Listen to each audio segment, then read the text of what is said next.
Hello, good day to everyone. Welcome to my channel. Willkommen, sabi pa nga sa German.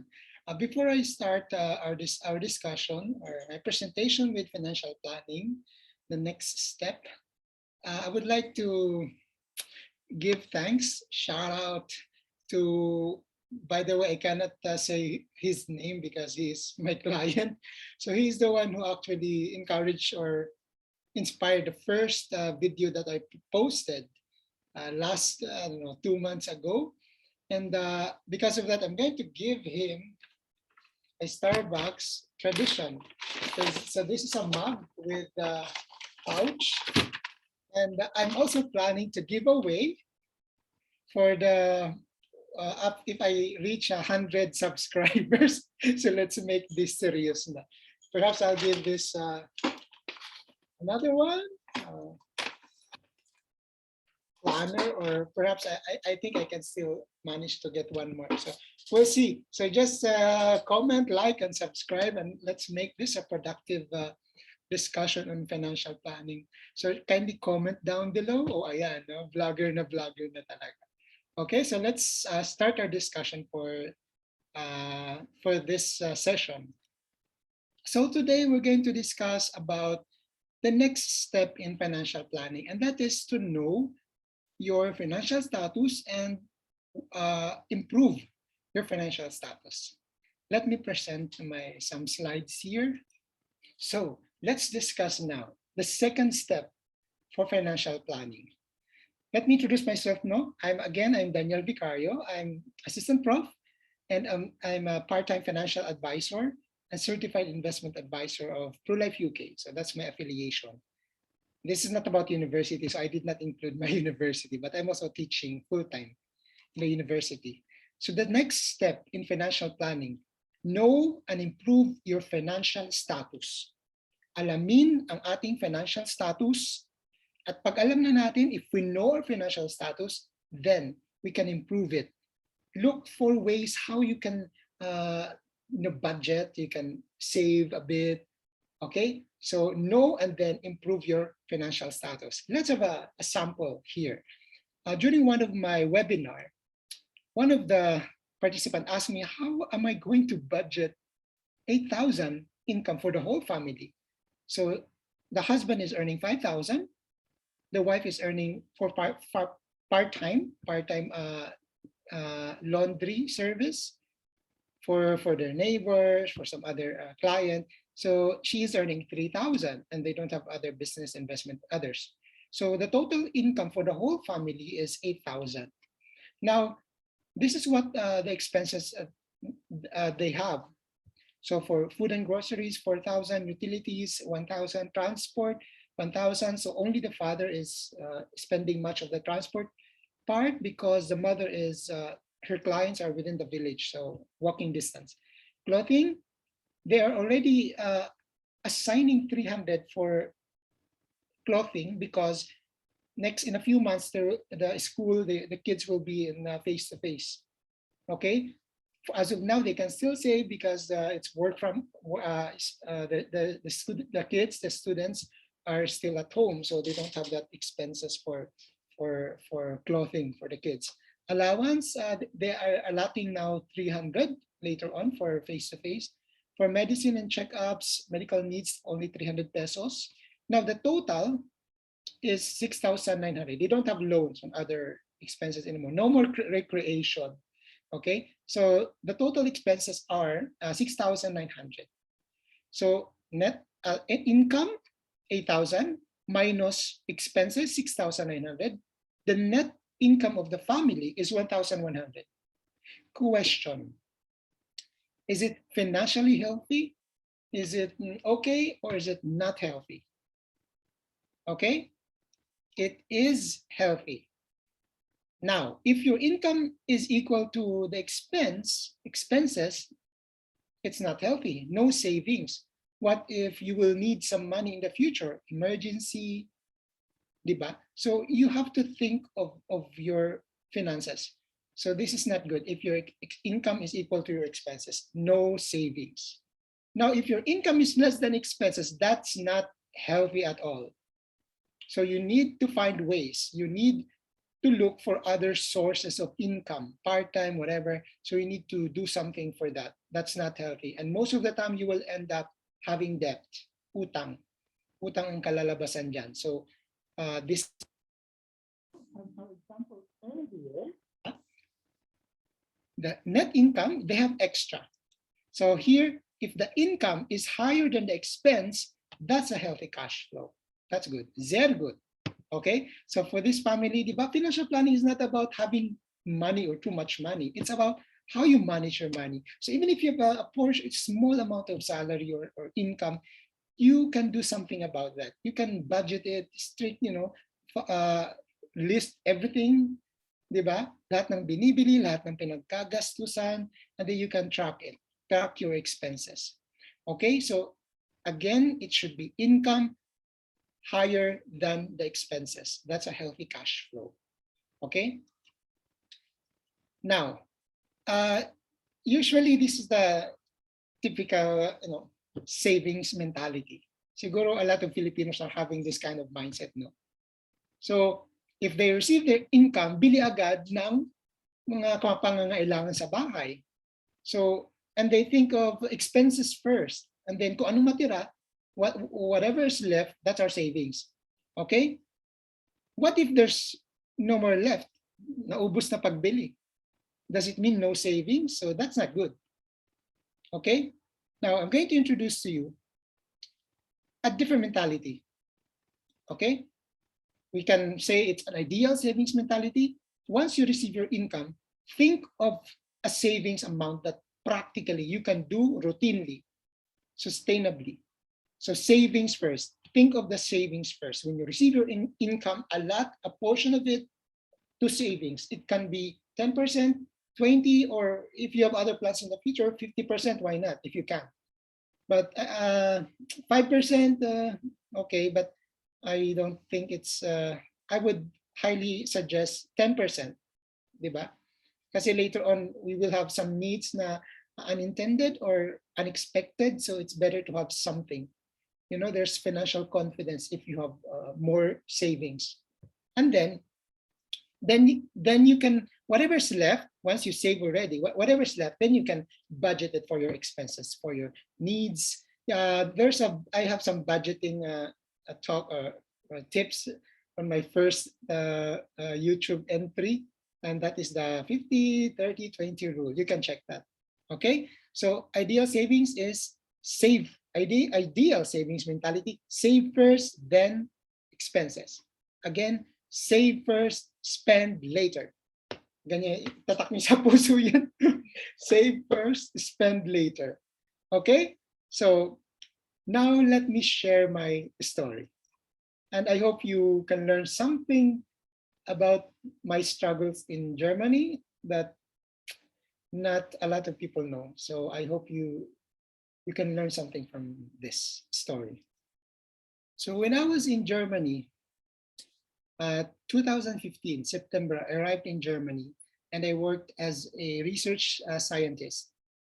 And then I did receive a lot of I have a lot of streams of income that time. And but I keep track of all my expenses in Germany. So as you can see, here is my sheet. Wait lang baka may makita kayo. So as you can see here, I even track the expenses of my mom, diba? Because sometimes I do the budgeting for mom. And then for this month, for December, November, etc. And then the earliest here is I think 2018. I do have expenses for my personal assistant that time. I went to Germany 2015, and then I do have I do keep track of my expenses since 2015 or even earlier than that. But my files got corrupted and I couldn't find my files. But I still have the file from May 2018. Okay, so let's check this out. Let's analyze and critique. So it's not, I just keep track of it. This is my first vacation. No, this is one of my vacation. So I was in Germany 2015. I do come back for 1 month, sometimes 2 months vacation. So this is one of the vacation. So as you can see, pagdating pa lang, gastos na agad, di ba? So naku po, every day, so it's too much talaga to. So I'm not proud of this, guys, but honesty is the best policy. You have to be honest with ourselves. So this is my behavior, and it's not good. It's a little bit wavy. So dito, I bought a GoPro, so that's why it became 38,000. I got expensive. So those are the gadgets. Okay. And for this month, as you can see, the total expenses is 171,000. Oh my God. Oh my God, that's really really high for a vacation. I'm the type of person who gives, and I want to provide. I want to give. So usually, when I have a vacation, I treat my family, my kids, my pamangkin. So they call me Tito Daddy. So ayan si Tito Daddy pag umuwi. Pasyal dito, pasyal doon, sini dito, sini doon. So, but I have no regrets. So that's my source of happiness, my family. So this is still in Manila. So okay, pauwi na ako niyan, going back to Germany that time. So ayan, so that's the date. So as you can see here, 1 week, 41,000. My goodness. But in Germany, so as you can see, for 1 week vacation in the Philippines, 171,000. That's too much. And then in Europe, my expenses are 82,000 per month. Okay, look at this. July is about 70,000. August is about, mas nakamura pa ako dito. So sa Europe talaga, mas makakamura pa ako eh. Siyempre, wala akong nililibreng mga pamangkin. Okay, and so on. So let us analyze my behavior in Germany that time and my expenses and my income. Okay. So I have a sheet here. It's a simple sheet. I don't do like I can, but I don't do it because it's not sustainable. Like you keep a long list of record of everything, which is not doable on a long term. Like every day you're going to list and everything like that. You have to separate this and that. No, it's income and expenses for me. You can try this, or you can try the complicated one if it fits you. Why not? But this is the simplest way that I can think of to know our pattern or behavior or spending, and to make sure that we are on track. Okay.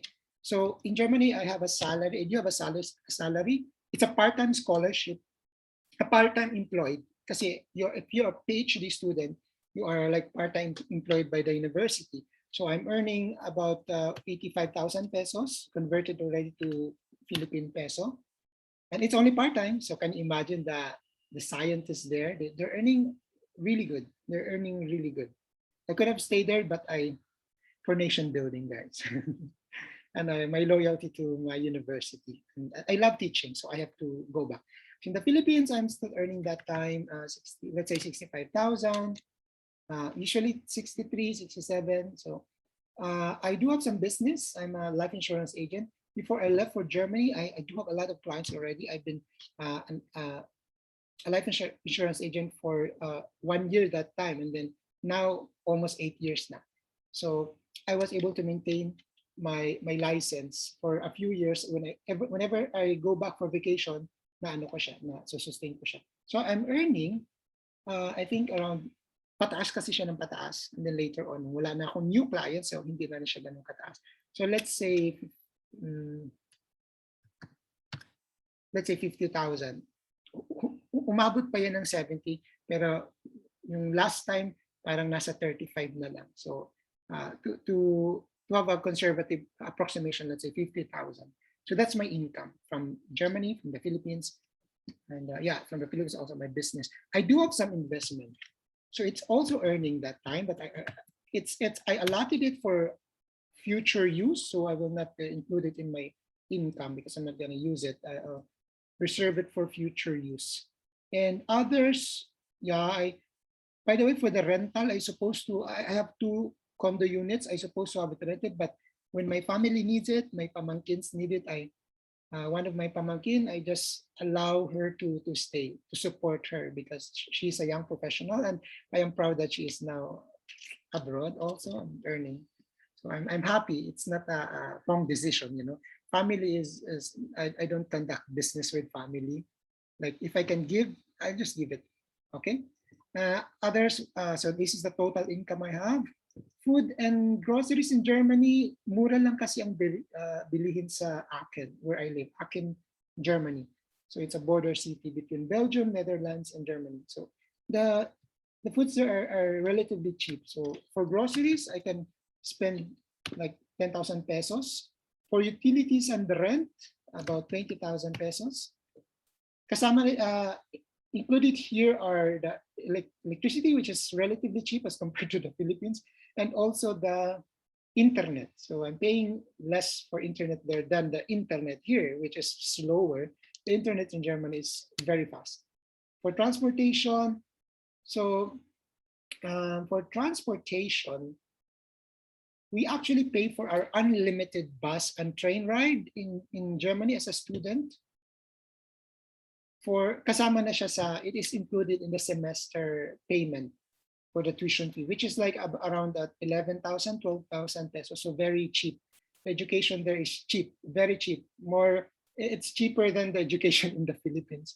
So Germany is a really nice country for education because you can really save and you don't need to loan for education expenses. No, really good. I would like to have the German system. Transportation, so sometimes I go out of the country, Amsterdam. Sometimes me and my friend will just go to Amsterdam to study and to visit some places as well, walk around Amsterdam and other countries surrounding Germany. So clothing, I would say I'm not really into clothing. I do have clothing that's already 15 years old, 10 years old. Allowance is cool. I allot here 5,000. Medicine checkups, and so it is covered by our medical and health insurance, which is around 12,300. So we're paying our comprehensive medical and health insurance in Germany, and the medicine is free, not free, but kasama na dyan. So that's something good about Germany, the universal healthcare insurance. Loan payments, and paying for my condo, one condo. Okay. Oh, wait.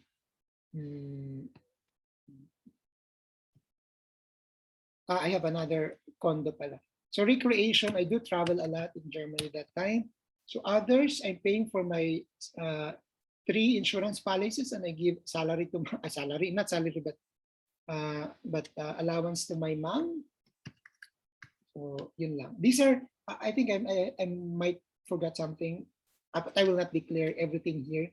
So these are just my, I might forget something. So, but these are what I remember. No. So net income. So I have 93,000 pesos.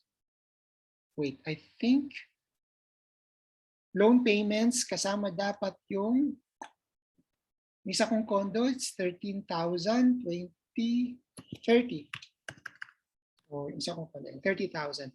So as you can see, I have a flexibility of 80,000. Kasama mom allowance, wait, plus 14, 24. Ayan, no? Yan, alala ko na. So as you can see, I have 76,000 pesos. Okay, na extra. It's a flexibility for me. I can travel, I can enjoy, the quality of life. I can give, I can donate. So something good about this is my income is higher than everything else. I mean, my expenses, even my savings, kasama na dito ang savings. I do have a personal assistant. So isama na natin dito. Let's make this, and the personal assistant who works for me in my Philippine business in the Philippines, including the expenses for her task. So let's part-time lang siya. So let's give it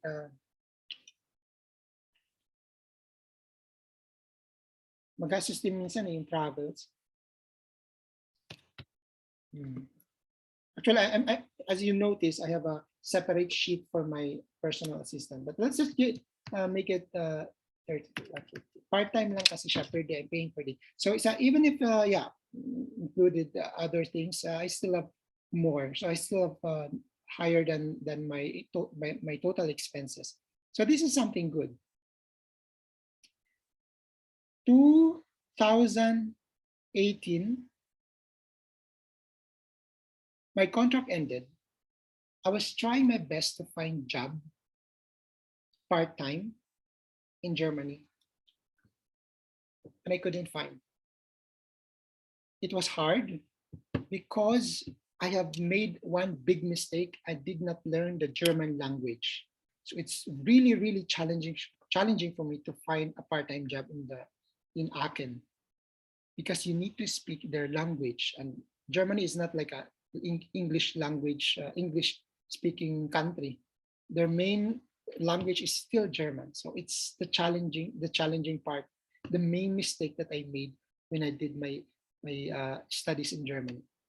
So, but the good thing in the Germany, even if you don't have, you are unemployed, you will get an employment insurance. I think during my time, I was receiving 60% of my 80 of my monthly. So if it's like 85, then ba yun? Times 0.6, 51,000. I still have 51,000. Okay, let's see if I can survive. Okay, look, I can still survive. And then later on, so yeah, I can manage. A year after that, I was trying my best to find a job, but I really couldn't find.